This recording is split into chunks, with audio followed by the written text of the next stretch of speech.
and welcome to Train Smart. My name is Greg Roulette, and throughout this program, I'm going to be joined by fitness professional Steve Long. Now, Steve Long is the owner and program design specialist for Complete Fitness Results and the co-owner of 2 other fitness businesses, as well as the co-author of the new book, Fit Formula. Now, Steve has made quite a name for himself in the fitness industry by being voted top 5 best personal trainers in St. Louis in 2010, and also being voted as the top 25 industry rising stars in 2011. Steve was also a nominee for Boot Camp Owner of the Year in 2011. Now, Steve has trained a variety of clients, ranging from ages 6 to 80 in over 8 years in the health and fitness industry. He has assisted clients in many aspects of health, fitness, weight loss, performance training, nutrition, and more. Steve is known for his practical approach to training and blending the many benefits of corrective exercise into highly metabolic conditioning and fat loss programs. Steve has been mentored by and continues to learn from the best professionals in the industry, bringing the most cutting-edge programs to Complete Fitness Results, other fitness trainers, and fitness enthusiasts everywhere. And if you'd like to learn more about Steve while going through this program, you can visit personaltrainingstlouis.com. So, Steve, welcome to this program. Thank you, Greg. Now, Steve, for those who are just learning a little bit about you and have just listened to the credentials that you have, can you talk a little bit more about why you have a passion for helping people achieve ultimate fitness in their life? Well, I actually started in this industry as a client. I had a basic knowledge of nutrition and fitness at one point, but at the same time, I didn't really practice that. I was overweight, and then when I first started to exercise, eat right, it really changed my life. I mean, everything that was going on in my life seemed to become better, more focused, I had more self-confidence. My life was just happier, and from that point on, I really felt like I had to share it with people. So, I mean, I got involved in the nutrition supplements industry, sold supplements for a while, did really good at that, but, I mean, it became apparent to me that I needed to take it to the next level and become a trainer. So I began studying to become a trainer, and within a year, I started training on a lower level and been working my way up the ladder ever since. That's a great story. And as we go throughout this program, you're going to be sharing a lot of your experience, both personally and with the clients you've worked with. And here in Module 1, we're going to start by talking about how to work out smart while also working out hard. And I really wanted to start this entire program by talking about training and what really produces results for your clients today, because many people in their personal and professional lives, they're working harder and they're working longer. They have more and more responsibilities. They have time commitments. So how has all of those factors impacted the way that people work out, and how can we see the results that we desire from the little bit of time that we have to put towards going to the gym? I mean, that's kind of the thing these days. Everybody's in a hurry, and I mean, it's easy to believe that more is better. A lot of times the more is better is true. So we have this more is better type attitude and knowledge, and then we also have a I don't have time to do more situation going on in our lives. So it tends to breed a situation to where people are trying to work out extremely hard for short periods of time, which could be good, but sometimes more isn't always better. Sometimes more can lead to decreases in results. It can lead to injury. A lot of times it can lead to burnout. So, what I see actually working with people in gyms these days is focusing their efforts on individualized workouts and programs that focus on what their bodies need, instead of necessarily focusing on what's popular and what's cool and what you see on TV and things like that. So in order to get the most out of your time, it's not always about working harder. It's about working smarter. So that way you can have the most individualized, focused results possible. That's great. And we're going to be teaching people how to work out smart throughout this program. And, again, we want to start by working out smart, not just hard. And, sometimes when people think about working out hard and smart, they think about the high-intensity workouts that they're seeing. But what we're talking about today, it's not just about intensity, right? Exactly. I mean, I know just as much as anybody, the intensity is important. I mean, it's true that you get what you put in. But as in the same line that I say you get what you put in, does that have to mean intensity? Can you put in preparation? Can you put in planning? Can you put in education? I mean, if you put the same effort into the right areas, could you get better results than if you put in the effort as far as intensity? I think absolutely so. And actually, with myself and with clients over the years, I've proven that obviously you get what you put in, but it doesn't have to mean what we think. It could mean that you put in, like I said, planning, preparation, education to achieve the results, instead of just extreme exercise. So now let's kind of talk about traditional gyms, the major media outlets. This could be TVs or magazines, infomercials. What do these different media types have in common for those that come across them, and kind of what do you see as their major flaw, especially as it pertains to working out smart or working out hard instead of just working out smart? Well, first, in our industry, there's not a whole lot of common knowledge. It's kind of a Wild West scenario right now in the fitness training industry. I mean, trainers can do whatever they want. There's a major difference between the skill set of some trainers and others. I mean, like for myself, example, when I first started training, I didn't have a big skill set. And then now, 8 years later, I'm a completely different trainer. So training with Steve Long 7 years ago and training with Steve Long now is a completely different story. That's one thing that we have going on with our industry. Then, with magazines, TVs, infomercials, they're trying to sell a product. They need new headlines every month. They need new stuff to keep selling. And, that really feeds into the common knowledge being even more skewed.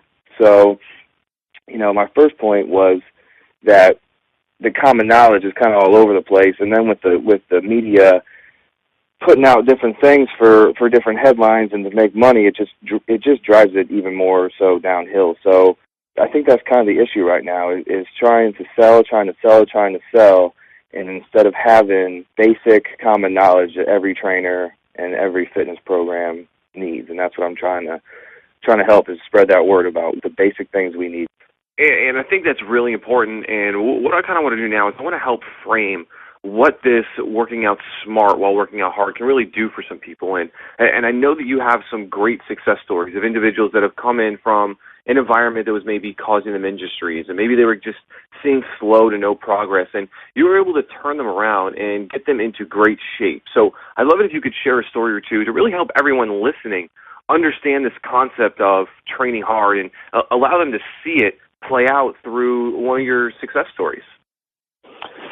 We have tons and tons of success stories of people, that couldn't get results that have, but in this context, we're more so talking about people that were doing something.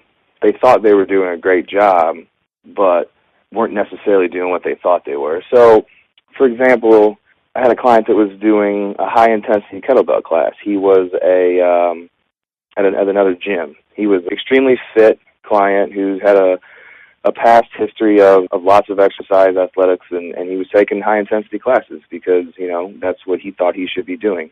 When he came to me, however, some of those classes had him a little bit beat up. He had an injured knee, injured shoulder, injured back. He could barely do any normal activities, let alone work out with a high intensity, due to the fact that the workouts he were doing were starting to beat him up and cause him to be dysfunctional. So what we did was we screened him to find the base of his issues were. So not necessarily what the symptoms were, but what was the cause of the symptoms.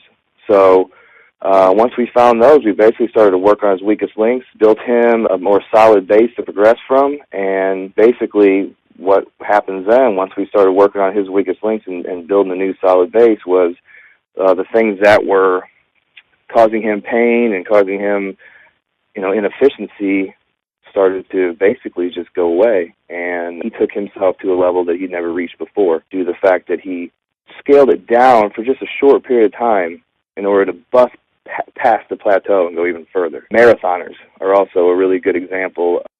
Marathoners, if you talk to almost any long-distance runner and ask them right now where they're in pain, they'll tell you exactly where. And almost all marathoners and long-distance runners in some sort of pain. And then they run anyway. They love to run, and I can understand that. Hips, ankles, a lot of times are not ready for running. They're quad dominant from all the running. What we do is we'll have them take off some time, establish base muscle function again, restore mobility that was lost, and basically build them a new solid strength training program to complement their running routine so they get better results than ever before.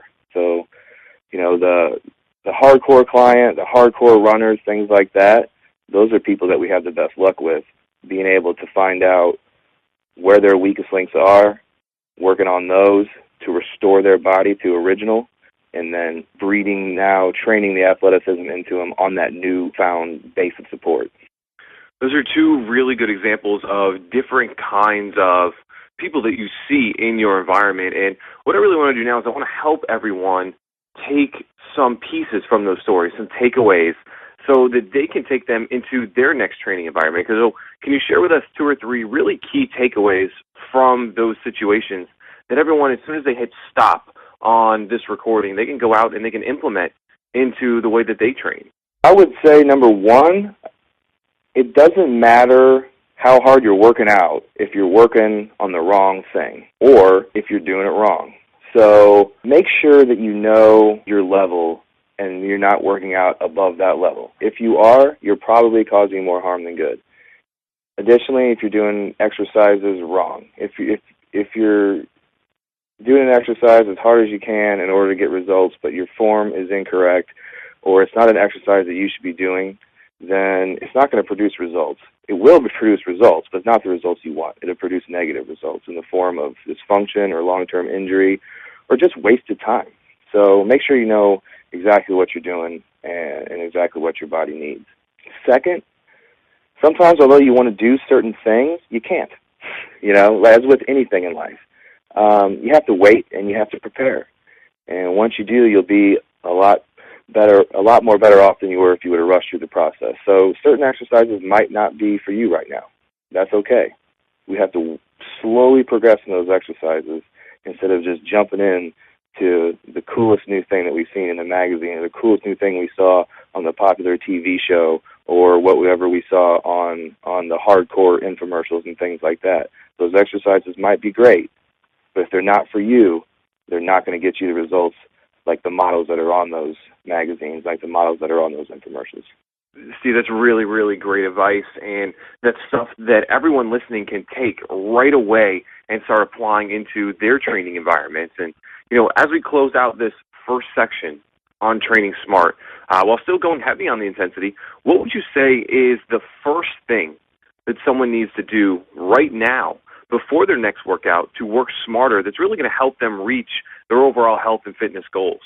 I would say get screened. Everything that we talked about earlier, finding those weakest links, is something that you have to find out by getting a screen. So if I would say there's one thing you could do right now, it would be to go get that screen done, find an FMS certified trainer, a quality physical therapist or chiropractor that you know and trust, and ask them if they can do a screen or assessment on you and design a fitness program based on those results. Not to just look at some stuff and say, okay, you have this going on, but now that I know I have this, what exercises should I and should I not be doing? That would be the first thing to do. So that way you know where to begin your program. That's really, really solid advice, Steve. And as we go through the rest of this program, we're going to talk about why screening is so important, because in Module 2, we're going to talk about what your body really needs and why that screen is so important to really decide what your body needs. And then in Module 3, we're going to talk about how to create a true workout program. And this true workout program is all based around that screen. So you need to know what your body needs before you can figure out how to create that workout program. And then finally, we're going to bring it all together and help you create an optimal fitness system. So right now, as we finish up here in Module 1, I encourage everyone to go through their action guide and look at the takeaways that Steve was able to give you that are really going to help you to start working out smart while also working out hard. And then join us again in Module 2, where Steve's going to really break down what your body needs. So thanks for listening to Module 1, and we'll see you again in Module 2.